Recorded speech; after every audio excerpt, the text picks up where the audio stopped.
Once y'all have downloaded the QuickBooks desktop app, you're going to see a program called QuickBooks install.executable. Double click on it, say yes, yes to all in this case, because I think I've had installed on this before. Then next, then agree and install, and then it's going to take a while.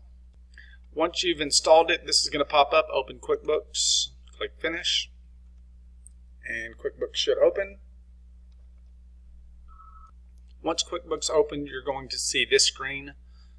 Put in your email address, and it's going to ask you for a password because it's going to be your first time. So just put in whatever password you want to use and sign in. It might ask for you to email a code to your email address, which is fine if it does that. Then click Continue and enter that code. Go check your email.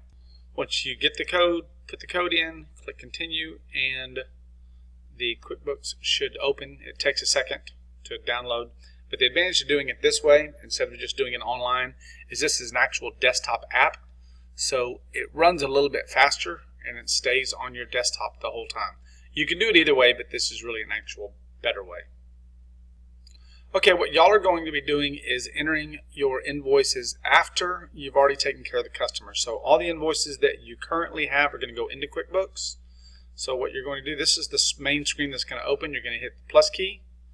You're going to hit invoice. You have two options at this point. You can do an invoice or you can do a sales receipt. A sales receipt means they're paying cash right then and there, and you know they're paying cash, no questions asked. An invoice means that you're writing up an invoice for them and they may not be paying cash or credit. In other words, they could be financing, they could be doing a layaway, something along those lines. We're going to do an invoice on this particular case. Now what this is, hold on, paid in full, Visa, Wells Fargo. Okay, we're going to do a sales receipt because I'm doing an invoice for Norca. So sales receipt. Once it opens, you're going to choose the customer. Customer, more than likely, at least these first few are not going to be in there. So this one is Donald Taylor. Once you've entered their name, hit the tab key. It's going to pop up with new customer, and you can go to details, and you can enter any and all details about that customer that you want to enter. This one is 17930 Great Land Drive. I guess it's Katie, and Texas 77084. And her phone number, she only has one phone number on here, and it's 832-392. You don't have to enter the characters between them. It'll enter those for you.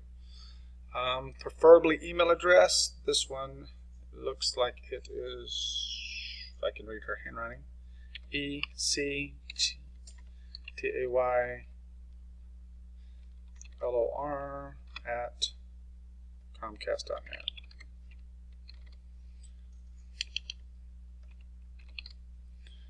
And then, of course, anything else, if your shipping address is different, if you want to enter notes about the customer, if you want to enter their payment and billing information, in other words, like a recurring customer, an ongoing customer, and you want to put their credit card information in here directly, you could. But anyway, so save.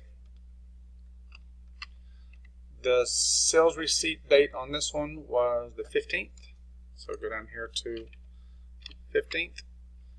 And sales rep is Norca. Don't worry about the manufacturer. Payment method, I think in this case she did it with a Visa. And this is where it gets complicated, is how to enter the products. This is a crown mark 1059, so I'm just going to enter 1059 and see if it comes up. It doesn't. So 1059 CM 1059, and you're going to enter it as an inventory item. The name is a crown mark. The category is dining. Quantity on hand 0 unless you happen to have some in stock. You got to enter the date that was prior to this invoice. And reorder point 0, inventory assets, show more.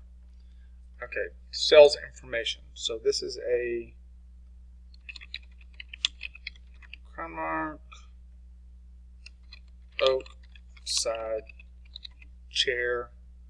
I'm assuming there are 2 in a box. Good idea to put that information in there. She sold these for $69. When you're entering the sales price, you're entering usually the retail price. So I'll enter $69, but that might be something that we come back and change later.